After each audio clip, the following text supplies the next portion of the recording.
আমরা আপনাদেরকে যে বিষয়টা বলতেছি সেটা হচ্ছে, তাহলে এখানে দেখবেন যে আমার পরিচয় বা বেপু বা প্রত্যেকটা গল্প থেকে কিন্তু আমরা যেভাবে গাইডলাইন করি সেটি হচ্ছে আমরা কিন্তু প্রত্যেকটা গল্প এবং প্রত্যেকটা কবিতার জন্য সৃজনশীল প্রশ্ন একটা বা দুইটা দিয়েছি, এবং সেখান থেকে শুধুমাত্র কর জন্য আপনি প্রত্যেকটা গল্প এবং কবিতা আপনি টার্গেট করে আপনি ওই গল্প এবং কবিতা থেকে অনুধাবনমূলক অর্থাৎ ক এবং খ কিছু পড়বেন। আমি আপনাদেরকে দেখাচ্ছি, এর আগেও ছিল সেখানে আমরা এই দেখিয়েছি। আমাদের বর্ধিত শিক্ষার্থীকে দেখে নিতে পারেন। আমি বলবো যে আপনাদেরকে বাংলা পরীক্ষাটি দেন ভালো করে, আমরা কভার করবো সেহেতু চলে আসবে। আরেকটা বিষয় কিন্তু আমরা কিছু অতিরিক্ত জ্ঞানমূলক গুলো আপনি পড়ে যাবেন। তো এরপর সেই ক্ষেত্রেও সেম আপনারা দেখতে পাচ্ছেন বাগধারা, যদিও বাগধারা পরীক্ষায় অনেকদিন যাবত আসে না, আমরা একতায় প্রকাশ বা বিপরীত শব্দ এই জাতীয় প্রশ্নগুলো বেশি আসে আমাদের শিক্ষার্থীদের জন্য।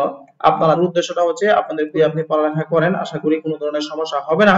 এরপরেও যদি কোনো